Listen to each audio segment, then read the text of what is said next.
What's happening? This is episode 3 of Daily G.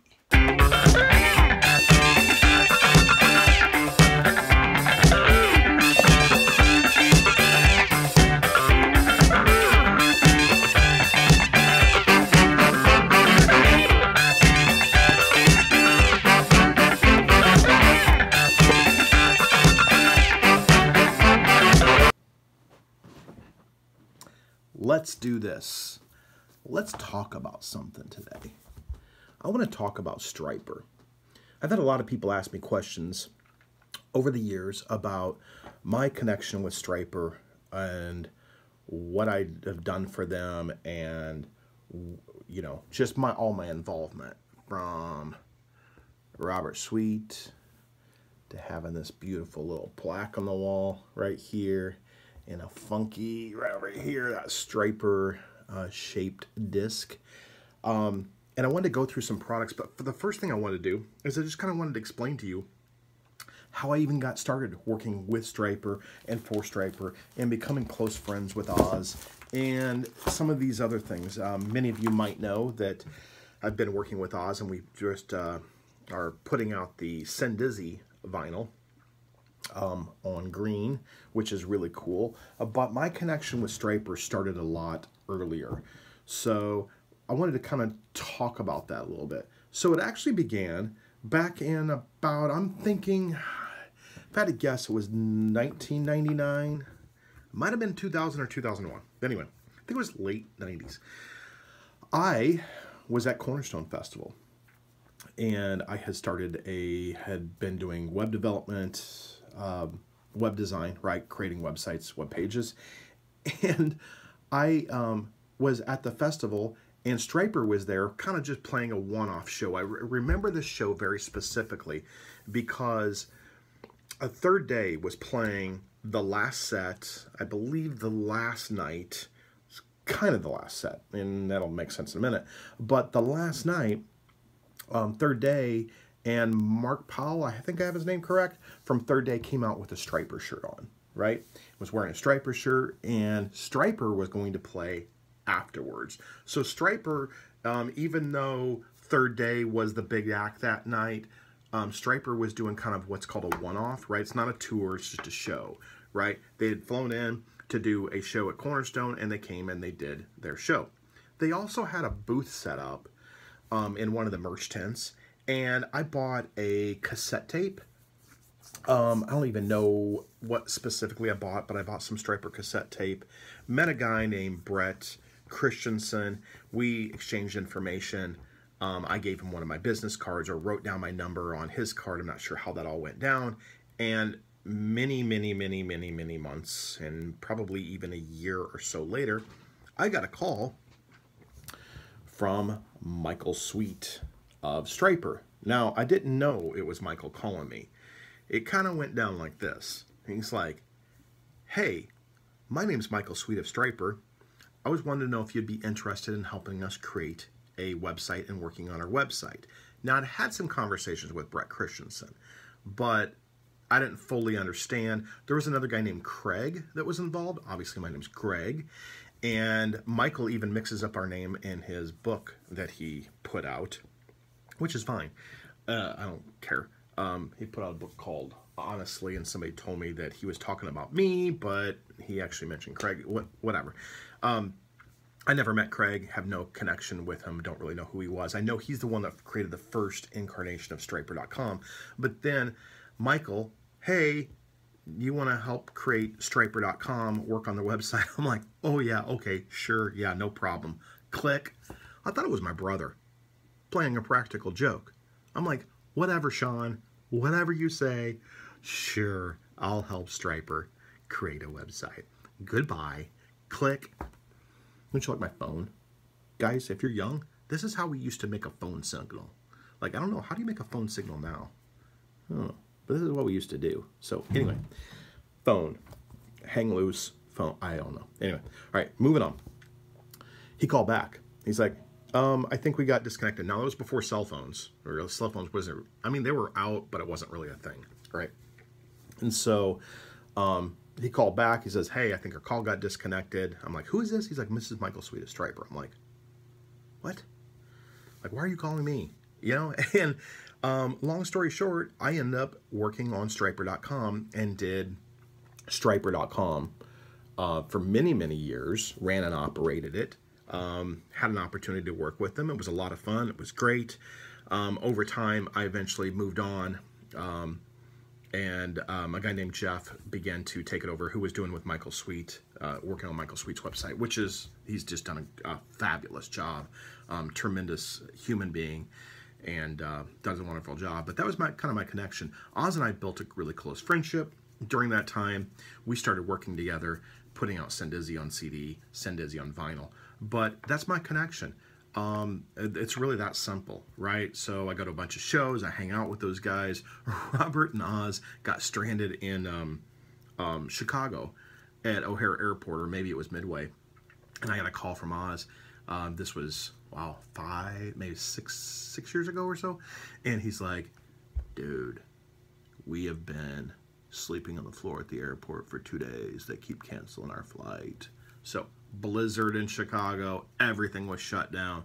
He's like, do you have a shower?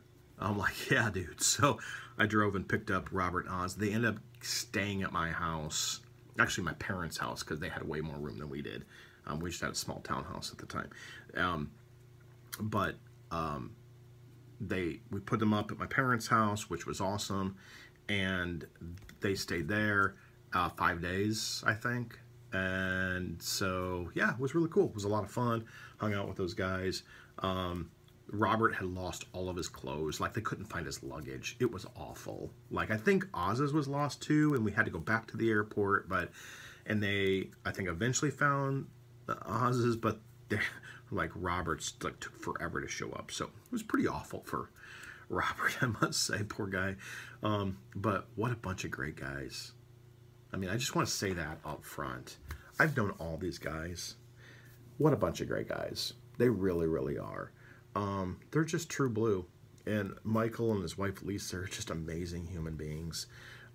Just love them both dearly. Built some incredible friendships with Oz. His wife Annie is just, I mean, she's just done so many great things with Hookers for Jesus. And Robert, just love that guy to death. But anyway, let's talk about some Stryper stuff, okay? They put out so much stuff, right? I just want to go through a couple, like, their original albums that they came out with. So, oh, the plaque up here, yeah, I wanted to say something about that. That is, they submitted that, I had done a couple Stryper t-shirts. So, I created this shirt. Like, when I say created it, I kind of did the design, right? They put this design on the back. I had a little bit of a different one, but they put this one on the back, which is fine. But I kind of did this. So if you have this shirt, I created it. This one as well. This was the tour t-shirt. So anyway, I created the 25th anniversary graphic that had the big leaf thing around the corner, around the outside, if you remember that at all.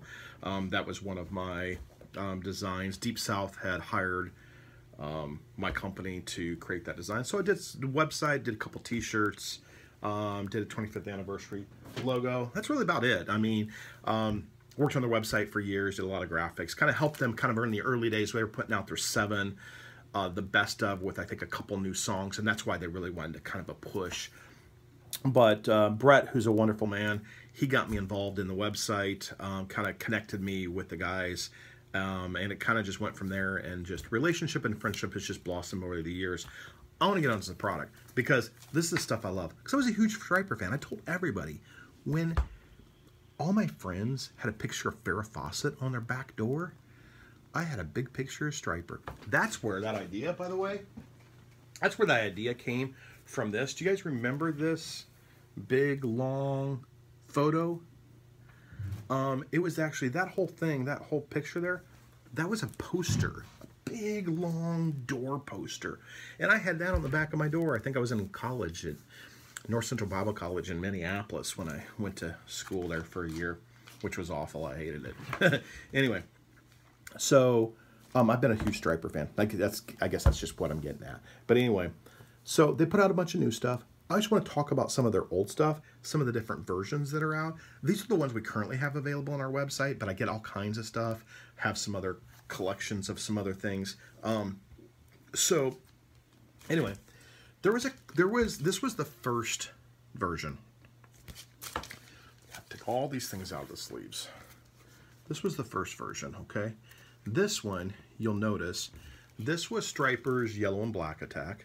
Came out in '84. And this was on Enigma.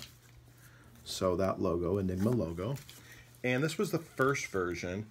But something interesting happened when they put this out. They had these missiles here. And there's initials. Ozfox. Michael Sweet. MS for Michael Sweet. OF for Ozfox. Tim Gaines. And then there was another missile. Let's see if I can get a good picture of it. Right here.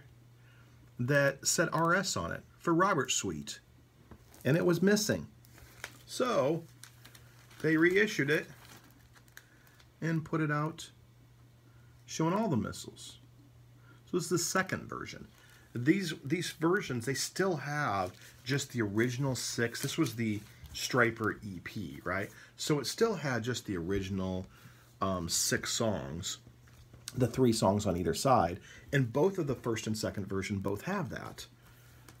It's just they have a different cover.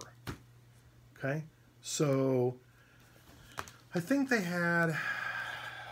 It was interesting because they had the exact same number, the next same product ID, E1064, E1064.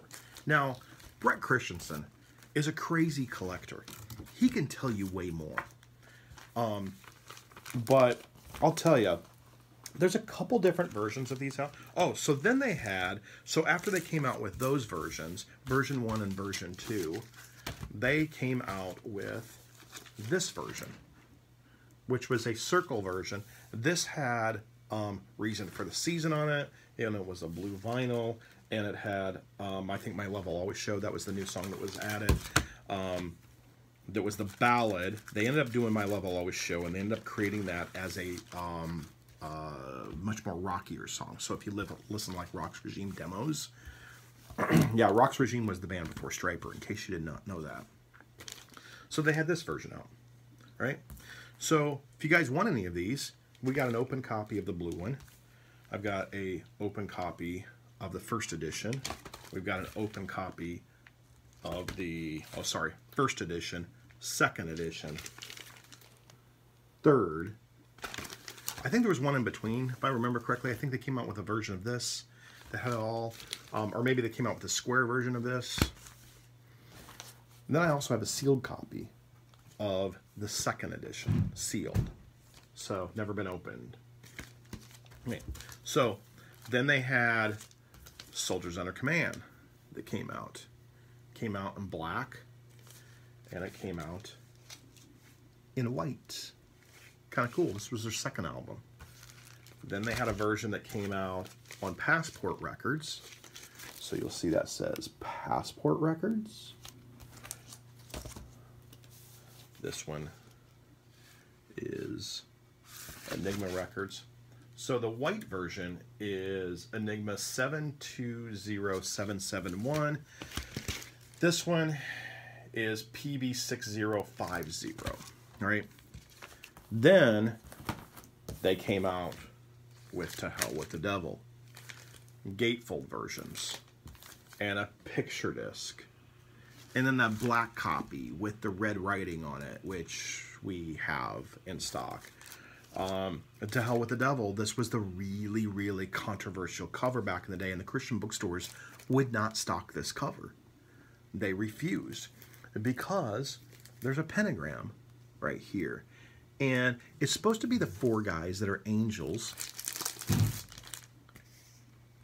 right, that were throwing Satan. See this picture of Satan? They were throwing him in a pit. They broke his guitar, or they were taking back the music, if you will, right? And this pentagram is actually wrapped. You can see the chain right there. It's actually wrapped around his neck. But a lot of people thought when they saw this chain right here that it was wrapped around Robert's neck and that Robert was wearing a pentagram.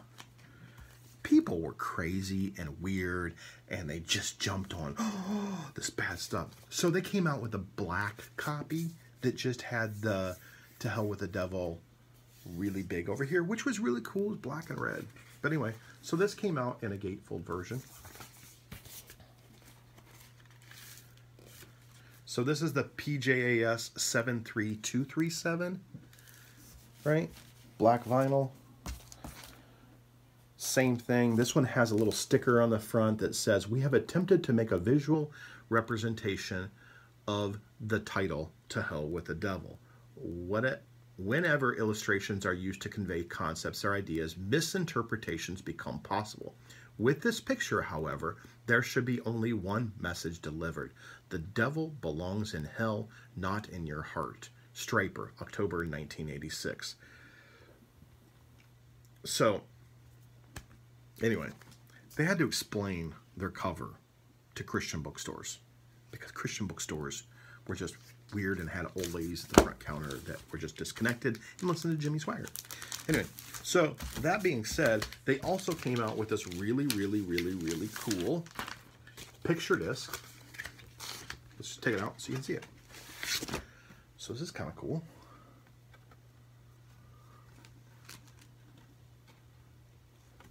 Right? So this picture disc, and then inside of here was this mega poster. It was mega. Like, look, this thing is like never, this is the first time I've ever taken this out. Right? Look at how huge this thing is. So it's a big monster poster. I'm going to be super careful with this thing. Put it back in. And then it has a little hype sticker on the front. They were all numbered. This is 5776. I always try to get a 5777. Was never able to. Anyway, so that's Stryper's first 3 albums. They came out with In God We Trust after that. And then they had a Reason for the Season single and a Together as One single. We'll get into more of that later. We'll dive way into Stryper more later. But anyway, just wanted to show you a few of these products, kind of explain some of the differences of some of these. If you want to buy them all, they're all on our website. You can go there and buy them. But if you're a fan, I mean, collect this stuff. It's going to be worth money. I think it already is. Their new stuff, like they put out that Rocks Regime demo on vinyl, which I think we have 1 copy left. Like that thing sold out in 3 days. These guys are still relevant today. Still relevant. Playing great music. You guys heard Michael Sweet's new album? I think I showed this yesterday. Where's it at? Oh, I don't even know. But anyway, eventually, as we dive into more and more videos and we get to more episodes, I'll be showing you this on vinyl. But I can't right now. It's not even out yet. Anyway, this is Greg. I hope you subscribe to my channel because I come and I bring you a lot more music. Doing videos multiple times a week, sometimes even daily. But anyway, so this is Daily G. I'm Greg with Girder, signing off. You guys have a great day. We'll talk to you soon.